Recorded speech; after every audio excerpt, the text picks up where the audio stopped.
Greetings, film freaks. We are the Podcorn Kernels. Join us as we discuss the hard and often indigestible truths that are at the center of the fluffy and delicious world of cinema. Season 2.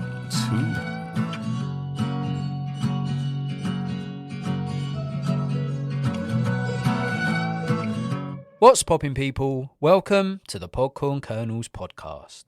My name is Adam, and joining me in your earholes is Harry. Say hello, Harry. Harry, disclaimer, I don't want to come across as offensive when discussing this film, so I just want to say I believe my feelings towards it are more to do with differing film cultures and cinematic ideologies rather than differing quality. I believe this is like comparing football to ice hockey. Both games have a net but are completely different.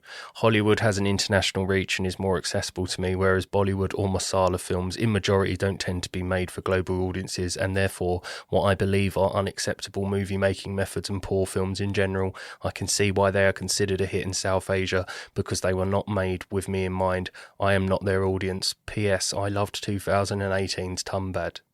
On today's episode, we will be talking about RRR. This is a 2022 film directed by S.S. Rajamouli and stars N.T. Rama Rao Jr., Ram Charan and Ray Stevenson. IMDb describes the synopsis as follows. A fearless warrior on a perilous mission comes face to face with a steely cop serving British forces in this epic saga set in pre-independent India. Here is an original song to support the synopsis. Really, really, really, really, really ridiculous. Oh, really, really, really. Really, really, really, really, really ridiculous. Really, really, really. Revolution, rising rebellion. Reflect revolting resolution. Resentment reacting rally. Royal raging regally. Rah rah rah rah rah rah rah rah rah rah rah rah rah rah. Really, really, really ridiculous. Really, really, really. Really, really, really, really, really ridiculous. Really, really, really, really, really. Really, really, really, really, really ridiculous. Really, really, really, really, really. Let's start with some facts about the film. Alluri Sita Ramaraju and Komaram Bhim were freedom fighters of India who didn't meet in real life. This film is completely fictitious and based on an idea of what if those two met. Imagine in a film that's this fucking mad, they have to put a disclaimer that these events didn't happen. There's mind control of apex predators. There's physics-defying action. There's mad withstanding of violence. And then they feel to come out and say, this didn't actually happen. Yes. No fucking shit, it didn't happen. It's impossible for this to happen. Yes, that is strange. I wonder whom is believing. If they hadn't have used the disclaimer, is there anyone out there that would have gone, I can't believe this happened? Yeah. I can't believe that guy rucked with a full-grown tiger and came out victorious. Well, it's like Joe List, the comedian. He said when he was on a flight once, he went to the documentary sections of the in-flight entertainment, and in there was A Quiet Place. And he thought, I wonder who at United Airlines went, great documentary. Yeah, it's amazing we survived that. That was an incredible part of our history. That's mad. It's mad, isn't it? Like I didn't know. I mean, fair enough. I didn't know the two characters in this film were real freedom fighters. That's kind of cool. I would have liked to have seen their legitimate story. If they have got like a prestigious history, if they've done some amazing things fighting for their freedom, that's the film I'd rather see. That's the thing, though, isn't it? It reeks of it was made intentionally and adapted to a particular audience. Whereas, imagine they turned around and did a Che Part 1 and 2, a film like that, one covering Bhim and one covering Raju. Yeah, but like in that beautiful filter, serious subject matter of like Che Part 1 and 2, like of real Indian freedom fighters, a serious film which I can sit and take seriously, a subject where I'm enamoured with the fight, the plight, the struggle. But no, I get given this really odd MCU, part superhuman, part extremely like camp experience of the world. I found it very odd. It's madness, isn't it? It's like getting a cocktail and going, I can't identify a single ingredient in this drink I'm about to consume. So do you drink it? I do. You sip? Yeah, I do, because I'm like, what this? As long as one of the ingredients ingredients is guaranteed to not be wheat, so I'm not squitting that liquid later. Yeah, in Japan they eat raw fish and stuff. Yeah. There's like a new rising sort of taste again for raw chicken. Would you ever have you can get an olive in a martini. Would you ever have a little piece of raw chicken in a drink? No, because I have accidentally eaten raw chicken. Not What even happened? raw chicken. What happened? I was violently toileting. What part? All of the Front, parts. back? Nostrils were vomiting. Even your dick was sick. My ears were shitting. It was a horrible time for everyone involved. So no, to answer your question, I wouldn't eat raw chicken. Mm-hmm. SS Rajamouli said the film was about an imaginary friendship between two superheroes. Definitely imaginary. He later went on to speak about the importance of unapologetically showing male friendship on screen. I'm all for showing male friendship on screen. Yeah. We recently watched Eight Mountains together. Moved me, rocked my fucking socks off. Beautiful, beautiful film where it really spoke about the unwritten laws of male friendship, how it can be quite hard to open up to another man and share your deepest, darkest thoughts and feelings. Well, it was such a unique experience. So just to add a bit more to that, we were actually in the cinema on our own watching it. We had a whole cinema to ourselves. Yeah. And it's fair to say throughout the film, we did look at each other a few times thinking, is it a gay story? Are they actually going to be gay? Because at points it did feel like it. So it shows that it's a unique experience because if it's quite unheard of to see real bromance on screen that isn't sexual, even sitting there, part of you think, I think it might turn into a love story. And also not comedic. So it's not not a buddy comedy. You see that sort of dynamic in male friendships. Yes. But I will Lethal say, Weapon. when I was watching RRR, for the 3 fucking hours I spent watching it, there was not 1 minute I thought, this is a really fascinating depiction about friendship. No. Not once did I go, I'm really interested in their friendship. No. The whole entirety of the runtime, I was sitting there going, what is this? Yeah, because I don't know about you, but I don't tend to whip my friends, and I don't tend to break their brother's knuckles with a stick. I don't do that to friends. Well, we tried the whipping. We did. And we realised my pain threshold wasn't high enough to take your furious whips. Come here, bitch! Oh, bitch! Yeah, but I mean, That's from JFK, by the way. thank you for clearing that up because I did not know the reference. I think Rajamouli is just trying to be like, this isn't just 3 hours of madness, it's about friendship. And I don't know, maybe it's a me problem, but this one doesn't reek of friendship for me. No, it didn't. No. No. They're both using each other anyway throughout to get to their ends, and their ends are exactly the same, actually. Yeah. Freedom and to escape persecution. Following the film's success, Google introduced a special animation for the film. If one searches for RRR on Google, a horse and a motorbike can be seen moving across the web page. The horse indicates Ram Charan's character Alluri Sitaram Raju, and the motorbike indicates NT Rama Rao Jr.'s character Komaram Beam. I did it. I Googled it. Did it work? It did. I saw a little horse and I saw a little motorbike. That's cool. Do you know what I did? No. Nothing. Would you do it for a film you love? Like if you typed in Once Upon a Time in Hollywood and it showed a flamethrower.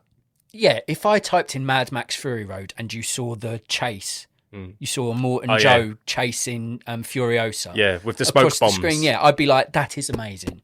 That's I'd cool. probably Google that dog once a week. Well, it's because like that would be cool. If there's been a cup game and you Google Man City, that when it searches, the whole screen shows little pale blue fireworks because it's the pale green ocean blue. So I kind of like that. That's kind of cool. Yeah, I mean, as soon as I read the fact, I went and Googled it. If you're a fan of the film, give it a Google. I'm quite sure it's a hate-love film. I can't believe there's anyone going down the middle. It can't be. Wait till you speak to this lad. So are you going down the middle? Oh, my God. I don't actually know. I think I'll only truly know what I think about this film as we're speaking about it, if I'm being brutally honest. Yeah, I'll take that. What did you like about RRR? Some set pieces were huge, rich, tapestries of cinematic molten gold. The early scene, and I've named the scenes for myself, the early scene of Man versus Millions was, if anything, impressive. But my personal favourite was the scene called Who's That Guy on the Bridge? Who's that guy on the riverbank? Raise arms into a cross, speak without speaking, take motorcycle and horse, take end of rope each and become human Newton's cradle amongst fire, oil and water. For anyone that hasn't seen this film, that's going to sound like a madman's ramblings. For anyone that has, you know exactly what he's talking about. Human Newton's cradle. Superbly put. And I have to admit, that film had me howling. First time I watched it, I couldn't get through it. I watched this. I saw a lot of buzz on Instagram, on a lot of buzz on other social media sites, and everyone was going on about how great RRR was. I listened to a lot of film podcasts, professional and indie. Load of people loved it. Was anyone being ironic? Well, to this day, I don't fucking know. I don't know. So I put this on when it first came out, hearing only good things. And then that scene happens, and I'm like, wait, what is this? Like, I had glimpses, I had sniffs early on about, is this film a joke? Then that scene happened, and I was like you said, they telepathically communicate that we're going to do a physically impossible thing It's save not something you could do as a duo without weeks of planning and blueprints. Finish that sentence. It's not something you can do as a duo, man. Yeah. Because from science perspective, you can't do that shit. There's a thing called gravity that's not going to allow you to do that. You can't just sail through a fire with a blanket over you and be completely fine. Yeah. You could listen. It's the tip of the iceberg. There's so much of this in this film for me. You like the spectacle. I think you kind of have to take pleasure at the sheer scale and spectacle of this. I'm almost upset that some of the things this film managed to pull off. And it's the most expensive film I think India's ever made. I think it was 49 million, which is a huge budget for an Indian film. Some of them set pieces, like the amount of extras that they involve and how rich the shots look, it's almost a goddamn shame. It was wasted on a bit of a joke film, in my opinion. I've got a friend called Ravi, and I said to him, God, film's a piss take in it. Like Hot Shots, like Naked Gun, like Garth Marenghi's Dark Place. He went, no, it's deadly serious. I was like, I looked at him, I was like, you can't be serious, Rav. And he was like, no, it's a serious film. It's like an Indian superhero film. I was like, it's like a spoof, no? Yeah. No.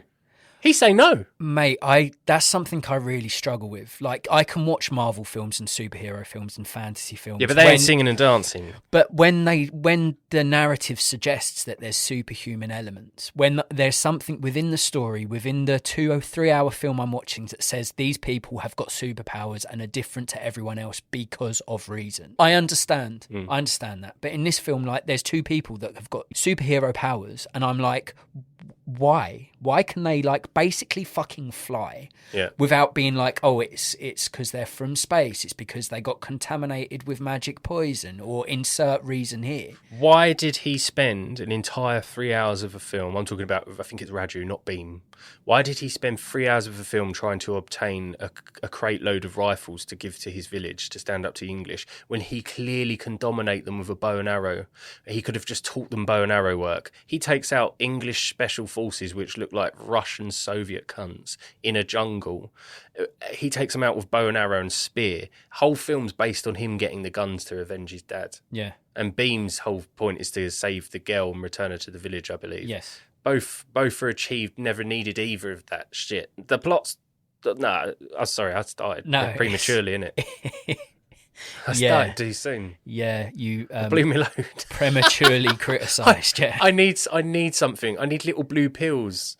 Yeah, I mean, I feels you, but for me, like I said, going into this first time, I had to turn it off, and that's very rare for me.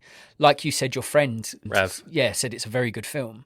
I was hearing that everywhere. So when I put it on, I was expecting a really immersive, fantastic film in a genre that I know next to nothing about. I haven't really explored a lot of Indian cinema, and that's something that I do want to do, despite my opinion on this film, which you'll hear throughout the episode.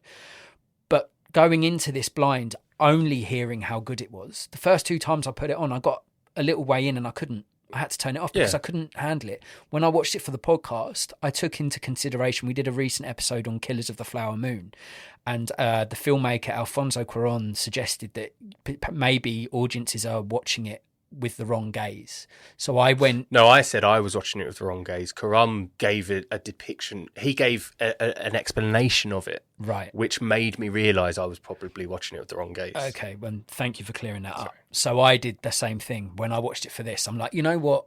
I'm going to go at this completely different. I'm just going to watch it. I'm just going to absorb it. Like you, we're on the like section, believe it or not. Like you, I was absorbed by how it looked, and some of the set pieces were incredible feats of filmmaking. So the third time I went in like that and enjoyed it much more as a result. See, I couldn't, because I've been attacked online for my opinion on RRR. I've been on YouTube videos where a guy was sort of talking about why he thinks it's so hyped and it's actually a really poor film, badly acted, all that stuff. And I've gone on and went. I just went, for me, it's not my style. Like it's not for me. I'm not its audience. Yeah. I said, so when there's singing and dancing, it's very Bollywood, and I've never been interested in that. And someone has literally said, "This is not Bollywood. You know nothing about cinema." One person put, if your comments are nasty, keep them to yourself, because I said I think this is a terrible film. But I have been attacked because people believe this to be a serious and brilliant achievement. How is that even possible? the thing is, I think it's hard. If this film is indicative of Indian cinema, then we are not the people to really critique it correctly, because we don't know that world. But we are film lovers, we are cinephiles, and for that reason we have a right, like everyone else, is to give our views on this. Of course, well, it's sports. Exactly. It's what I was saying. Like, if you've been a football fan all your life and then someone tries to sell you rugby or cricket, and you're like, oh, fuck, I don't like it, it's not for me. But if we were to be a podcast that would look at a film at like RRR and go, well, you know what, I don't think it's going to be my cup of tea, and avoid it, that makes us lesser as content creators. The fact that we're looking at it and going, I don't know where I sit with this type of film. Hate everyone equally. That's the idea. That's a bingo. That's a bingo. Yeah. And in my opinion, if you're going to the circus, it should be fun. And this wasn't fun. Oh, there it is. There it is. This took me 2 weeks to watch. Yeah. Actually, 6 months. Because the first time I ever partook in watching it was with you for 45 minutes. Yeah. And then we had to go out. We were busy. We had other things to do. You know, we're busy guys. Is there any more likes? No. I was, in my head Adam was going to real Adam. He's going to be done after that. Yeah. You knew, didn't you? I do. I was like, it's going to be a one hit like one. Something happening with us. Yeah. Well, I'll go into my likes then. It's unlike anything I've seen before. The highest praise I can pay RRR is that I have never seen anything like it. Whilst I don't think that this film is the masterpiece that many make it out to be, I enjoyed being exposed to a genre of cinema I know very little about. I know you didn't, but I revelled in its ridiculousness, bopped my head to the many musical bangers. I laughed at some of the frankly fucking absolutely batshit mental set pieces, and I kind of just allowed myself to be drawn in by a film that is as ambitious as it is over the top. When I allowed myself to not take it seriously, I had some fun. So, you know, the director loves Inglourious Basterds, took influence from it. That's crazy, isn't it? I don't see any influence. I think it's like the whole, like, Hitler being killed at the end apparently blew the director's mind away. It was like, oh, it's so weird to see Hitler die in a film. Yeah. And I think then he looks at his real characters then fictionally put together and stuff. For me, Inglourious Basterds is my favourite Tarantino film. Ooh. I love it. So I've got a little bit more respect for director S.S. Rajamouli because we've got that connection. Nice. Like, so that's another like. That's another like in there. Me and S.S. Rajamouli got a little vibe tribe going on, and I like that. There is one scene in this which did make me think Tarantino might have appreciated towards the end. Go on. The Carberry dance. Yes. When they merge two humans together. Well, he sits on his head. No, Yeah. What does he do? He strides, he gets on his shoulders, and they attack people like a Power Ranger. Piggyback attack. Yeah. Piggyback attack. Yeah. And the way he's shooting guns and killing people is very mad, and I thought Tarantino, very Kill Bill, might have appreciated that. For anyone that's wondering what the Carberry move is, my dad and his best mate, when they were younger, they used to be part-time football hooligans, kind of diet. There wasn't a lot to do back in the 70s, 80s when they were growing up, so they used to fight other people for territory, I guess. I don't really know. My dad's a 6'3" giant of a man. His mate John is a shorter gentleman. Mm. They came out and were tasked with facing a bigger group of people. So an unspoken rule like that of the two people in here, John jumped on my dad's shoulders, took his shoe off and batted him with his shoes while my dad was there front fisting fighting.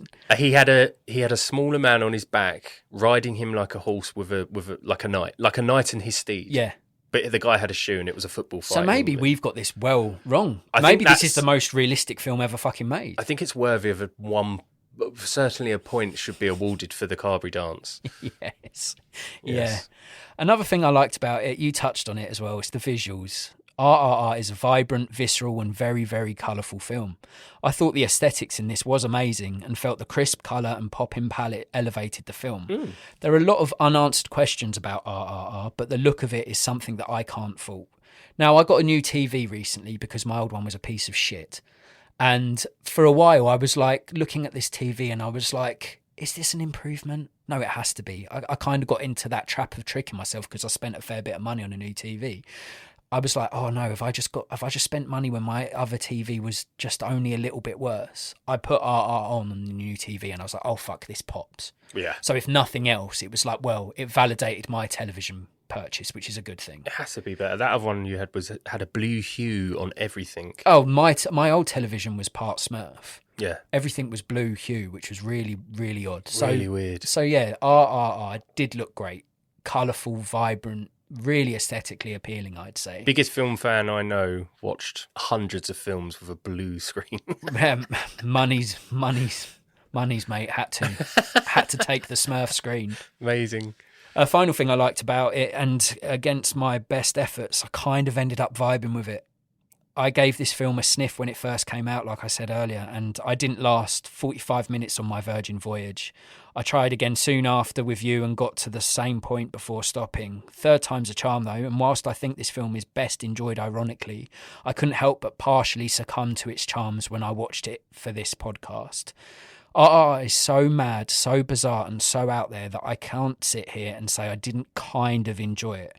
Will I ever watch it again? That's a cold, hard no, good sir, but I'm glad that I watched it. I am, if I'm being honest. I had a Friday where I had nothing to do. I'd done all my work, done all house chores. I had hours to kill. My partner was out. So I was like, well, now's the time.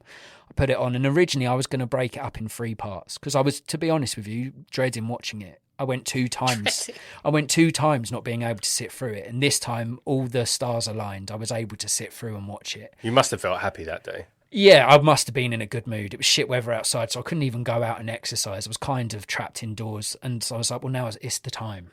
It's time to put on RRR. And for that first 45 minutes, again, it was the third time I saw it. I was Why like, did you do the first 45 again? because I'm a dickhead. Oh, man. That's what you wanted to hear, and there it is. Fuck. And third time round, and I know, I'm fully aware, this is considered a serious film by supposed serious people. I had to. The only way I could watch this and digest this film was to go in like I'm going to laugh at this. And I did. I laughed so fucking much. But that's a problem when it's not necessarily a comedy. Yeah, but we laugh at Cats. Like, say Cats, the musical film. Yeah. With Fat Cauldon. Yeah. And stuff in it, right? Yeah. That is a dog piece of shit film. It's been panned correctly by critics, by the public, etc. It's supposed to be a sad story about stray cats in an alley. It's ridiculous. We laugh, we go, this is bollocks film. Bollocks. Yeah.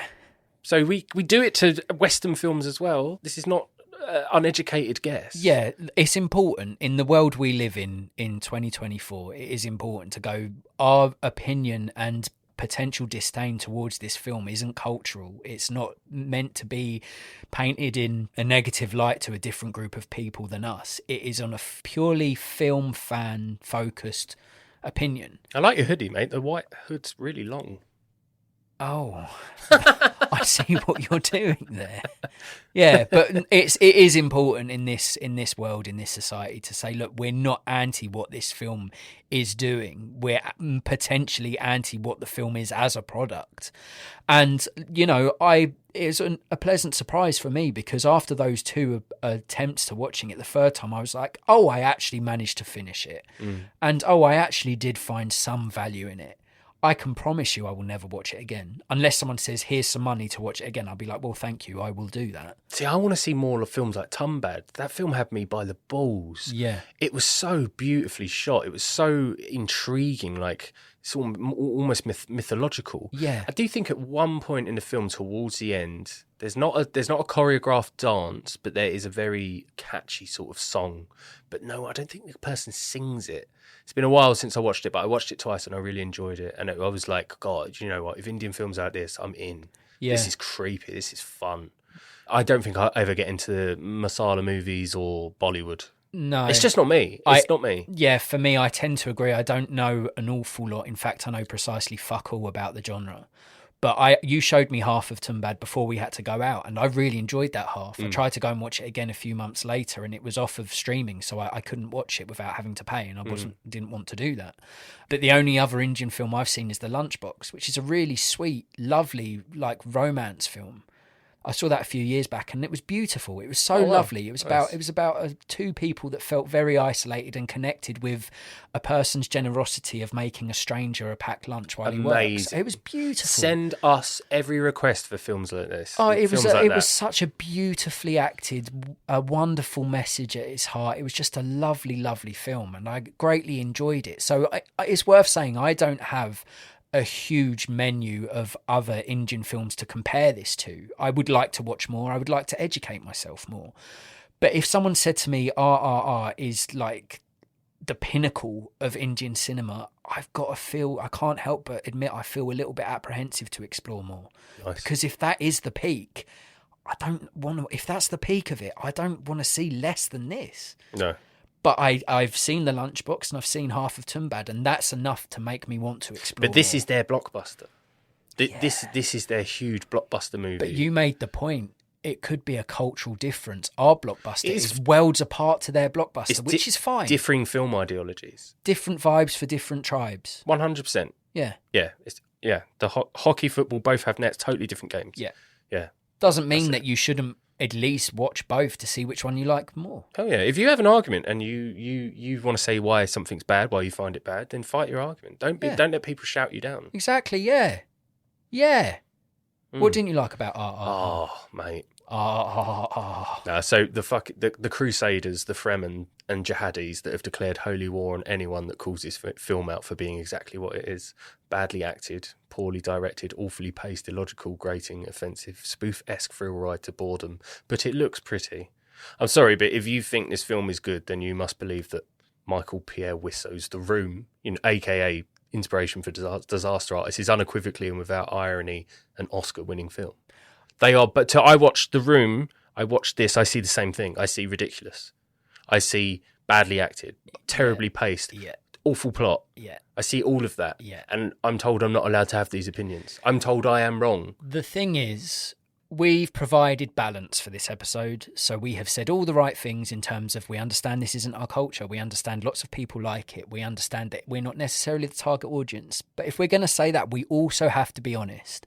And if Harold's honesty is, I hated it, then you have to listen and you have to respect it. Don't come at us because we don't have the same opinion as you. No, come at us. But if you want to come at us, we are more than happy to have a discussion and a debate. Come at us. And if you're based in the UK, I'll send you what 3 words for an alleyway, take off your top and bring a knife, and we go. All right, no, he's flipped it and I'm on the bandwagon. I'm the Carberry on his shoulders now. Punching lockers. Yeah. We're good. Punching Yeah. lockers. Yeah. We can power move. Yeah. Yeah. Yeah. Little knife. Yeah. Thanks. Second dislike? Yeah. Yeah. Because I've said a lot of dislikes, so I might be able to actually compress these. Compress. So the Western actors, characters, their performances were so bad it was borderline offensive to the industry and the craft, but only if it's not being ironic. It's like they were written by children with one-dimensional perspectives on history. I mean, they're just awful. I can't believe the way the Western actors were acting in this. Yeah. It was fucking laughable. They were caricatures. They should be ashamed. It was so bad. It was like, let's answer age-old stereotypes of stereotypes. For anyone that's listening to this and they heard an odd exhalation of breath from my microphone, that wasn't because I've had a random hay fever attack. That was an unspoken nostril noise of approval. Yeah. Because a lot of what you've said there, I've covered in my dislikes. Good. And I will cover them when I get to my dislikes as well. Good. Because we are not ones to shy away from what we really think. But there is a huge difference between being a bigot for bigot's sake and being someone who's articulating their opinion based on what they actually believe. Yeah. We live in a world where you get witch hunted if you say something that's not conforming to mass populace, which is a fucking problem. You should be able to sit there, and if it's not hateful, if it's not spiteful, if it's not meant to deliberately upset people, you should be able to express that. I think the onus is on them to persuade me why it's good. Yeah, Because I reckon I should be able to say why it's shit, and I can tell you why I think it's shit. I'm a throw big names under the bus here. Empire Film Podcast raved about it. Total Film Podcast raved about it. Yeah, but they're just reverse racists. All they're doing there is trying to say, look, we love this film, so we can't be racist. Whereas they don't realise you can just say, I can dislike a film without being racist. Yes. I honestly believe it. I Yeah. believe it. I think when people proactively search for a skin colour to fill a casting, and you know what, if there's a white guy in a room going, we need a black person, we need a brown person, that's racist. That's insulting. That is insulting. If you're box ticking just to get a specific group of people into your workplace, into your environment, whatever it is, that is racist. You're filling a quota, which isn't. It should always be the best person for the job based on merit, based on experience, based on whatever. That's why we don't have jobs. Yeah. Yeah. Fuck yeah. Are you done with your dislikes? No, it was two-parter, but so essentially with me, the film, I found it very grating. The Western portrayal was hilarious, but we get it. The world hates England and its once empire, which was entirely incorrect and morally wrong. To make the world England stance was wrong. But I can tell you this, there isn't a regime, kingdom or country on earth that hasn't committed its own atrocities. And these places did not need a foreign power to show them what empire means. Pogroms, enslavement, etc. Wherever you're from, before you focus on the last 300 years of national identity, read your history. Every country on earth had its own Game of Thrones fuckery. Fact, India had empires before England. Mughal Empire, Nanda Empire, Maurya Empire, Marathas, Sikhs, Mysoreans, they're still empires enforcing unwilling subjects into their sphere of influence. Fuck off with your righteousness. Can I say something on the end of that? Yeah. We have also been on record on this podcast. Listen to previous episodes, you'll hear it. Evidence there. We aren't stoically proud Brits. There's we hate England. There's a lot about our culture and our people we fucking despise. Yeah. So we're not sitting here as fucking right-wing Brexiters against anything different to us. We are the opposite of that. We're not nationalistic at all. At all. I don't see a film of English soldiers in Iraq or something. I go, yeah, go on, go get them. No. Ever. If I could leave England tomorrow, I would do it. I would do it. There's so much I've grown to despise about this country. And that's not from the other cultures and influences that makes our country so diverse. It's the people that proudly claim to be English and British and are just bigots and ignorant. One will call out RRR for its hate. It's very hateful. Like there's the blood hitting the English flag saying like the sun never sets on the English Empire. It's extremely hateful of the English because of the occupation and because of what they did.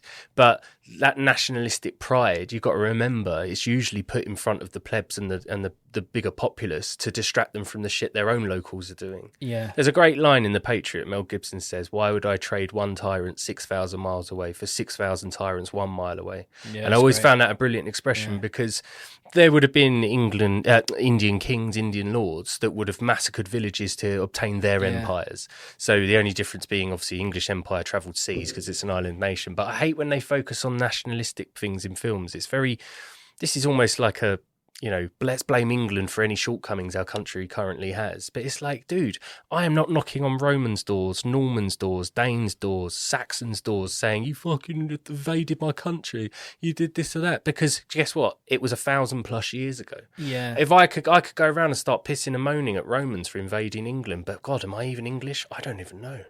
If you continue to, and I mean, if you're directly affected by one of many historical tragedies and travesties that's happened that should have never happened, then fair enough. But if it's something that happened thousands and thousands of years ago, you can't, if you don't move on from that, you're never going to evolve.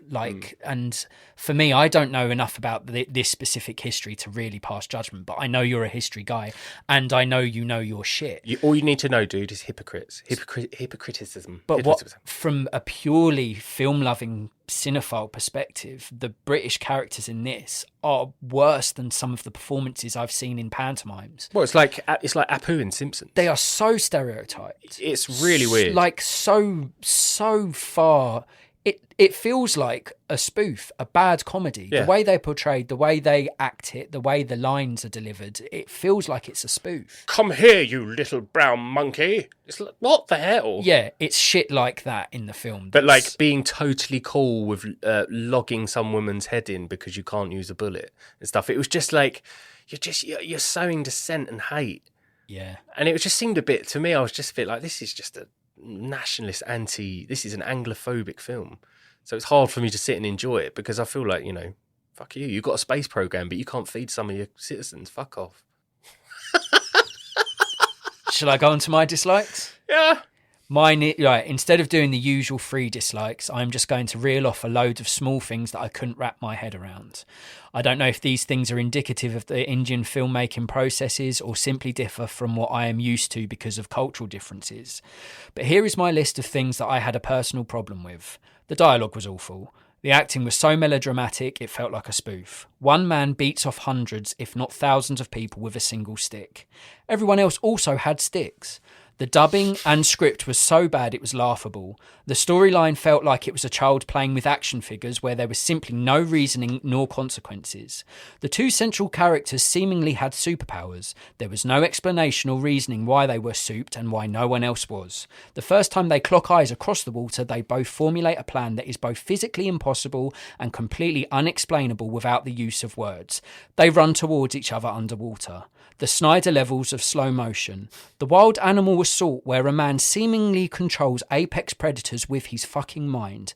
The singing whilst being tortured with a whip that had nails attached. The non-vocalised agreement to embark on and encourage a mass dance-off. The fact that it is 3 hours long. The breaking of storyline and narrative to have a fucking dance. In summary, RRR annoyed me a lot because I didn't know whether it was an action movie, a drama, a superhero film, a musical, a biopic, a buddy flick, or all of the above. This being said, I will die alone on the hill of this film is so bad it's good. That's a lot, isn't it? Yeah. And like you, I can't. I almost pressed stop on the recording. Why? I don't know. I feel like because it's done. You did it.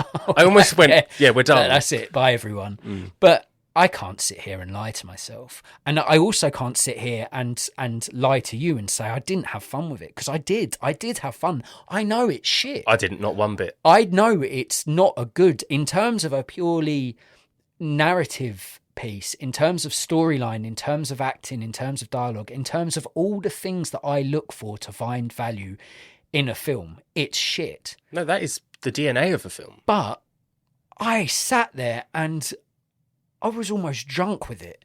I was like laughing and I'm like a drunk baby. I was just like sitting there going, ah.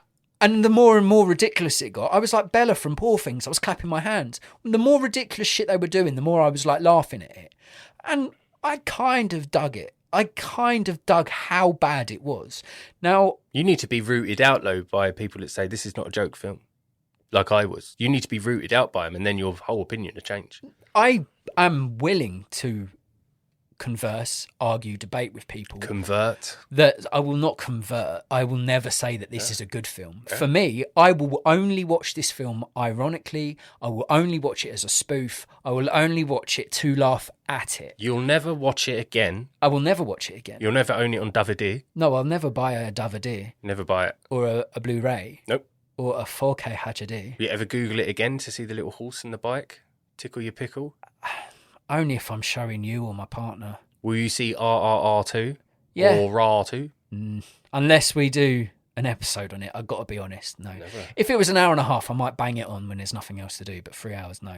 And like I said, I'm fully aware that the masses out there are different to mine and your opinion. I'm fully aware that the majority of people say, this isn't a spoof, how dare you? I'm fully aware of that. I'm sitting here sharing with the world that going, the only way I could find value in it is to watch it as a spoof. And that's my prerogative. Yep. If I want to watch it and find it funny, that's on me. Like, I'm not going to change that.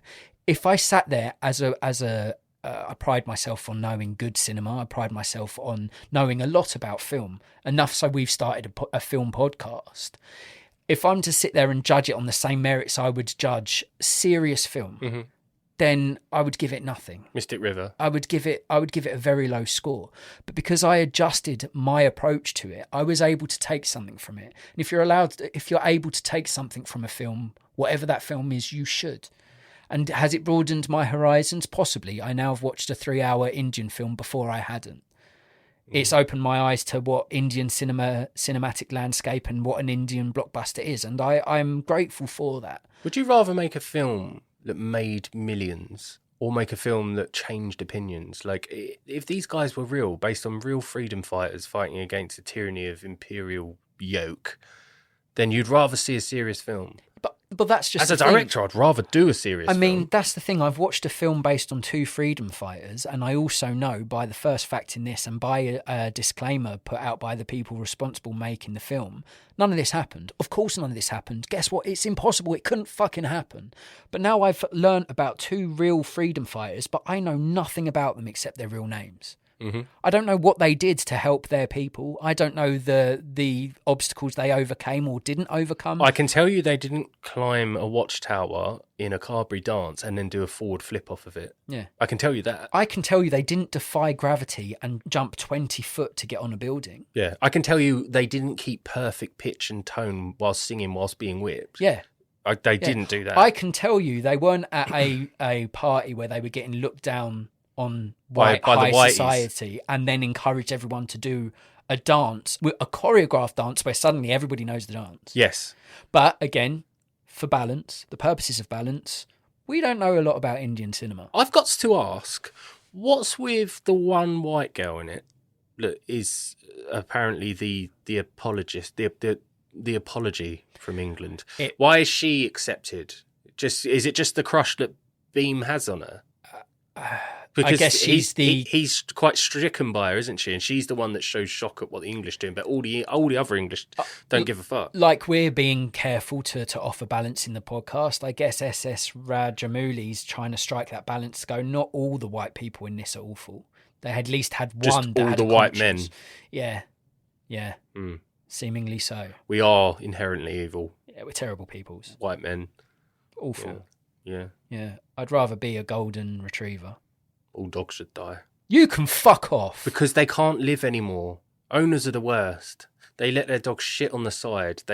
Sidewalk, not the kitchen side. They leave poo everywhere. You listen to me, right? You can sit opposite me. You can. They should be wild, you Adam. Listen to me. You listen to me. You sit opposite me and you can badmouth any film you like. You can badmouth my family. You can badmouth my partner. You can badmouth me. But do not speak ill of wonderful woofers. Do you hear me? That's right in my ear. Yeah, well, maybe you'll fucking listen. Wonderful woofers. I've got some questions. Dog walking. What? Dog walking. What do you mean dog walking? We'll talk about it after. Dog walking. Oh, yeah. Carry on. Yeah. I've got some questions. Mm. I consider RRR easier to digest if you take it as a blend of a spoof and a so bad it's good movie. What film asked you to take it seriously, but you could not? The Room. Wiseau. It's the only one. I mean... Because I think Pierre Wiseau set out to make a serious film. He did not want it to be funny. No. But he'd go, oh, hi, Mark. Hi, Mark. And throwing in American football in every scene and stuff. It was how he perceived movies. He thought it was serious. It's the only one, because the other ones aren't asking you to take it seriously. Like The Happening with Shyamalan and stuff. That's just a bad film. Yeah. It's very hard. Like, what films are asking you to take it seriously when it isn't? This and The Room. And The Room is considered the worst film ever made. So by proxy, therefore this is as well. Okay, they're good answers. Yeah. I've got Zack Snyder's Justice League. Poop. 4 hours. 4 hours. I watched 3 minutes of Rebel Moon. I laughed at it. It was despicably shit. Yeah. Now that's the difference for me. 4 hours. That's the difference for me. Zack Snyder's Justice League and pretty much all the DCU, I couldn't laugh at that. I could laugh at RRR, so at least I got some enjoyment from it. Zack Snyder's Justice League, it's 4 hours, but if it didn't have all the slow-mo, it'd probably be a tight 90. And it's just so bad, it's bad. It's just bad, and it does ask you to take it seriously. If a film's going to be 4 hours, it's asking you to sit there and asking for your attention for 4 hours. I mean, in its defence, we were in lockdown when we watched it. We had fucking nothing else to do, so that's the only reason that dog got walked. It's extremely rare a film can achieve 4 hours or can be good at doing it. There's very, very few that go beyond 3 that are still great. Yep. I also think anything by Leos Carax, because the man can't come out and say what the film is about. So if you can't tell me why I should take it seriously, I'm not going to take it seriously. It's because it's about nothing. It's that dick who shits on a canvas and gets 600 grand for it because he calls it art. It's that, guys. Fuck off. Aye, son. Aye. Imagine a Western remake of RRR. Who are you casting in the lead roles as the almost superhero bros? Nicolas Cage and Tyler Perry. Both shit. Both awful. Oh, and I have a soft spot for Nicolas Cage, but this film suits him. Okay. It suits him a lot. And Tyler Perry's made some of the worst films in American history. Yeah. So Tyler Perry, Nick Cage. That's a great answer. Yeah. That's a great answer. Yeah. I would have gone Ryan Reynolds and Rob McElhenney. But we like them guys. Yeah, but I just think I'd love to see them in this sort of film, being over the top, almost homoerotic superhero bros. But they would be making it as a comedy. Yes. That's the difference. And I think if they did, I think I'd have a laugh with it. Well, yeah, if it's intentionally supposed to be laughable, then yeah. I'd like to see it. This is why this is to do with film ideologies being different. Yeah. To anyone that enjoys these movies and this world of cinema, this Bollywood, to them we sound offensive. Yeah. But you got to understand, it's like being a Martian and being offered Michelin-star food when you eat algae. But I think it's like what? I think if you listen to 10 minutes of this and take insult and outrage and are upset and come for us, then fair enough. But I really think you should listen to the whole episode in its entirety to understand we are not bigots. Yeah, but they wouldn't have got that message until 46 minutes in. Well, then when they come at us, I'll go listen to 46 minutes. Yeah. And then come back. Disclaimer covered it. Yeah, exactly. Yeah, yeah, Dad. What is your favourite so bad it's good movie? Hercules in New York. I've said it before, I say it again. Oh, so bad. Harold showed me this film after a few Guinness, and like RRR, I was sitting there going, "Is this real? Is this a mockumentary To think film?" that man became the governor of California and went on to do Terminator and Predator and be a huge action star. Like Bill Burr said, he should be packing vans in bloody Transylvania. Yeah, he should. He done fucking well. Big up Arnold. I'm kind of dreading this one. What did you rate RRR out of 10? 1.5. Dramatic pause. The Dramatic point silence. 5 was because of the Carberry dance, a relation to a true story, which made me laugh. The 1 is for the way it looked and the set pieces. Quite a big undertaking. Undertaking. I did feel it was going to be low. I've got a mixed bag of emotions here because I was like, part of me was like going, he's going to give it a stone cold 0. And then I was like, then part of me was like going, no, I don't think he would kill it that hard. Do you know what? You can't multiply by 0. You can't say what is 0 times 12. It's still 0.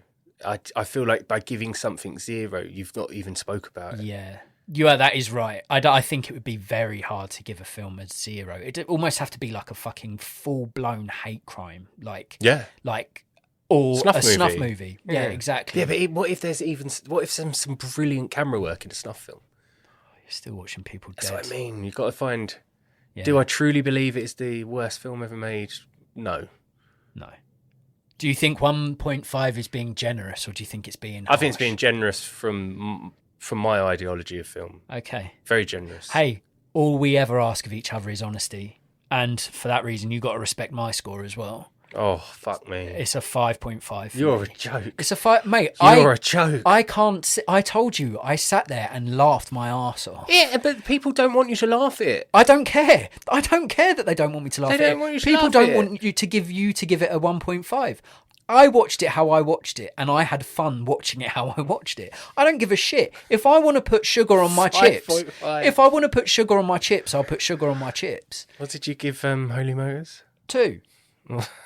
Because I couldn't even ironically enjoy that. I could not even ironically enjoy Holy Motors. I couldn't watch Holy Motors as a spoof. I reckon you gave it 5.5 because you knew I'd lowball it. No. And you're worried that it's going to give us poor reaction. Honestly, a 5.5, I've really thought about it. That's what I think. It's just above average for me because I fucking laughed my arse off, man. I sat there giddy. I was giggling giddily because it was so ridiculous. Still not worth a 5.5. For me, I would have said a 4. Well, no, you said a 1.5. No, for you, based on your analysis of why you like it, because you laughed at a film that weren't supposed to be funny, you give it a 5.5. That is way too high. But you think 7's a good score, so 1.5 more, and you've got Interstellar. Are you fucking kidding me? For days later, I was singing the songs in this. For days, you just got us cancelled. For days later, I was speaking to my partner, going, "I can't stop thinking about that mad scene where he jumps out of a cage with loads of animals, and they somehow, with their minds, decide that they're going to attack the same goal. You go with that, but all I'm going to say to you is 1.5 more, and you've got Interstellar. That's what you gave Interstellar. No, 7. I gave Interstellar 7.5. So for 2 points more. Yeah, but I that's kind of crazy. I think that's a little mad. that is the cross to bear when it comes to rating films. It's such fine margins. That's why a lot of people do the 5-star, and 10 is difficult. Mate, I can't sit here and can't say that I had an enjoyable time watching it. I don't think it's a good film. That is if you go back and listen to my dislikes, that is the most scathing dislikes I've ever given, because there is so much wrong with this film. But the fact that during Don't this undermine film, your own rating now. no, I'm not undermining it. What I'm saying is the fact that despite all of that, I sat there and giggled. Like, I've got to give it some kudos. You were stoned. That gives RRR a total score of 7 out of 20. If you like your films to be outrageous, over the top, and obviously opposed to the laws of science, or if you've ever wanted to see two bros bend what is believable, break what is unbreakable, and basically behave like they belong in a B-movie barnstorming blockbuster, then RRR could be a film for you. RRR is available to stream on Netflix. Consider watching this one if you enjoyed The Life of Pi, Bahubali The Beginning, and The Good, The Bad, The Weird. Should we play a game? Give it a name, give it a name, give it a name now. We birth a plot and then make a trailer. What the plot? Action! An old woman who lives alone goes outside to take her bins out. Whilst doing this, a down-on-their-luck young man takes advantage of her open door and sneaks into the old lady's home. This man removes the landline phone, her only connection to the outside world, and once the woman returns from the chore, he locks himself and the woman indoors and swallows the key. Claiming squatters' rights and effectively taking the old woman hostage, the young man has forced himself into this elderly woman's home. He explains he means no harm. He just wants the comfort of a roof over his head, a hot shower, and some food. He offers to cook, clean, and fix up a property that has been neglected for years. Initially, the old woman wants the young opportunist out of her house, but after a period of conflict, they form a bond and realise that they both add value, companionship, and support to one another. That's amazing. Forced kidnapping, no, reciprocated. Welcomed kidnapping. One is, I'm assuming, a homeless man, and the other's a very lonely older woman that's got no one, and the only connection is a phone line. That is amazing. So, like, at first, she's obviously devastated. A young lad's effectively broken in, but then after a while, she's like, wait, he's going to fix up the house. I've got some company. And he's like, I've got a hot shower. I've got a roof over my head. I can try and find work now because I've got a place of residence. Like, and it evolves from like a breaking and entering basically into like a relationship that benefits both of them. Well, what's that syndrome called? Stockholm syndrome. Stockholm. Yeah, Stockholm syndrome. But this one's a few degrees less than Stockholm because it's not like abuse. Yeah. It's initially seems abusive. So this guy's not like kicking the door in and give me your fucking money. Like, he's not like neglecting the woman. Why did he pick her though? Why her? He was purely walking. He saw her out doing the bins. Waiting. Occupying the bins, and he saw an open door and Opportunity. He just went... I see that's how the film starts.